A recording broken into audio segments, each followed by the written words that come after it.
ഇരിക്കൂ. എങ്ങനെ പോണു കാര്യങ്ങളൊക്കെ? ഒരു ദിവസം കുഴപ്പമില്ലാതെ പോകുന്നുണ്ട്. ഇല്ലേ? ഉവ്വ്. പിന്നെ എന്തിനാ നാട്ടുകാർ ഈ മന്ത്രിസഭയെ കുറ്റപ്പെടുത്തുന്നത്? അതാ എനിക്ക് മനസ്സിലാവാത്തത്. വേളയിൽ ചാണ്ടി അഴിമതിക്കാരനാണ്, കള്ളപ്പണക്കാരനാണ് എന്നൊക്കെയല്ലേ ആരോപണം. അതൊക്കെ ഒന്ന് മാറ്റിയെടുക്കാനാ ഇന്ന് ഈ ചടങ്ങ് സംഘടിപ്പിച്ചത്. അതെന്തായാലും സാറിന്റെ ഇമേജ് വർദ്ധിപ്പിക്കും. ചെറ്റക്കുടിലിൽ ജനിച്ചവൻ ദന്തഗോപുരത്തിൽ എത്തിയത് എങ്ങനെയാന്നാ ചില പട്ടികളുടെ ചോദ്യം. സ്വന്തം പ്രയത്നം കൊണ്ട്. യേശുക്രിസ്തു ജനിച്ചത് കാലിത്തൊഴുത്തിലല്ലേ?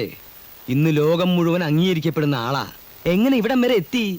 സ്വന്തം പ്രയത്നം കൊണ്ട്. കർത്താവ് വന്നിട്ടുണ്ട്. കർത്താവോ? അതെ, നമ്മുടെ ഗോപിനാഥൻ കർത്താവേ, ആ ഹോട്ടൽ മുതലാളി. ഔ, എന്റെ ജീവൻ പോയി. അയാളോട് തൊട്ട് അപ്പുറത്തെ മുറി പോയി കുത്തിരിക്കാൻ പറ. ഓ, ഞങ്ങൾ എന്നാ താമസിപ്പിക്കുന്നില്ല. സ്പിരിറ്റിന്റെ ലൈസൻസ് ഇപ്രാവശ്യവും. നിങ്ങൾ ധൈര്യമായിട്ട് പൊക്കോ. എന്താ അത്? കൈക്കൂലിയല്ല, ഫണ്ടിലേക്ക്. ഇട്ടോളൂ, മേലേക്ക് മേലിട്ടോളൂ. ഇനി പൊക്കോളൂ.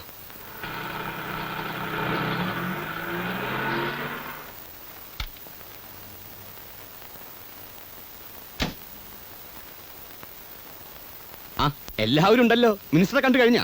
കഴിഞ്ഞു. കൃഷ്ണേട്ടൻ എന്താ താമസിച്ചേ? ഞാൻ അല്പം തിരക്കിലായിരുന്നു. എന്താ രവി, മന്ത്രി എന്ത് പറഞ്ഞു? പ്രത്യേകിച്ചൊന്നും പറഞ്ഞില്ല. വന്നേ, ഒരു മിനിറ്റ്. രവി, ഇപ്രാവശ്യമെങ്കിലും വയനാട് റേഞ്ച് എനിക്ക് വിട്ടുതരണം. ലേലമല്ലേ, ആർക്ക് ശ്രമിച്ചു നോക്കാവുന്നല്ലേ ഉള്ളൂ. പോകാം. നമസ്കാരം. നമസ്കാരം. എന്തൊക്കെയാണ്? അകത്തുണ്ടല്ലോ. ഉണ്ട്. ഒന്ന് കാണട്ടെ. ആ ചെല.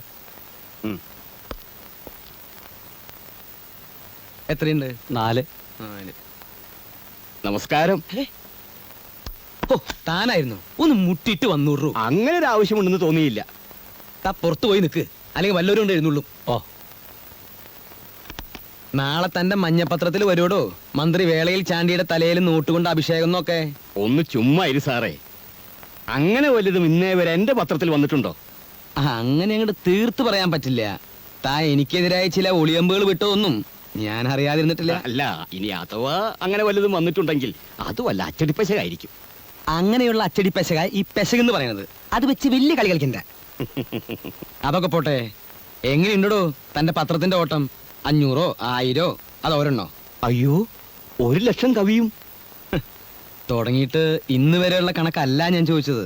ഓ, സാറിന്റെ ഒരു തമാശ. എടോ അമ്പലക്കള്ള, തനിക്ക് ബിൽഡിംഗ് പണിയുണ്ട്, അബ്കാരിയുണ്ട്, എസ്റ്റേറ്റ് ഉണ്ട്. പിന്നെ എന്തിനാടോ ഈ കടലാസിന്റെ വില പോലും കിട്ടാത്ത ഈ പത്രം കൊണ്ട് നടക്കുന്നത്? അതുള്ളത് കൊണ്ടാണല്ലോ സാറേ കഥയിൽ മുട്ടാതെ അകത്ത് കയറാൻ കഴിഞ്ഞത്. ആ, ശരി ശരി, അതൊക്കെ പോട്ടെ. ഇപ്പൊ തന്റെ വരവിന്റെ ഉദ്ദേശം എന്താ? അത് പിന്നെ ഇതിൽ വെക്കല്ലേ, ഇത് എണ്ണിതാ. അവിടെ 1 2 3 4 5 അല്ലേ? ആ, അത് പോട്ടെ. എടോ, താൻ ഇന്നാളൊരു ബ്ലേഡിന്റെ കാര്യം പറഞ്ഞില്ലേ? ഫോറിൻ ബ്ലേഡിന്റെ അല്ലേ എന്റെ അളിയൻ ദുബായിന്ന് കൊണ്ടുവന്നത്? സാറിന് വേണോ? എന്തിനാ? കഴുത്തറുത്ത് ചാവാനാ? എടോ, ബ്ലേഡ് കമ്പനി. ഓ, ദേവസ്യാന്റെ ബാങ്ക്. ഏത് ദേവസ്യേട്ടൻ? ഗോപുരം ചിറ്റ് ഫണ്ട്സിന്റെ ഉടമസ്ഥൻ, ഞങ്ങളുടെയൊക്കെ ദൈവം. ദൈവോ? അതെ, ലേലത്തിനൊക്കെ പോകുമ്പോ 10 20 ലക്ഷം മറക്കണമെങ്കിൽ അയാളെ ഉള്ളൂ. ചെവി അയാളുടെ ഇടപാടെങ്ങനെ വിശ്വസിക്കാവോ? ഭംഗി വാക്ക് പറയല്ല, എന്നേക്കാൾ വിശ്വസിക്കാം. താൻ അയാളെ ഒന്ന് വിളിച്ചു പറ, എനിക്ക് അയാളെ ഒന്ന് കാണണം. ഇപ്പൊ തന്നെ പറഞ്ഞേക്കാം.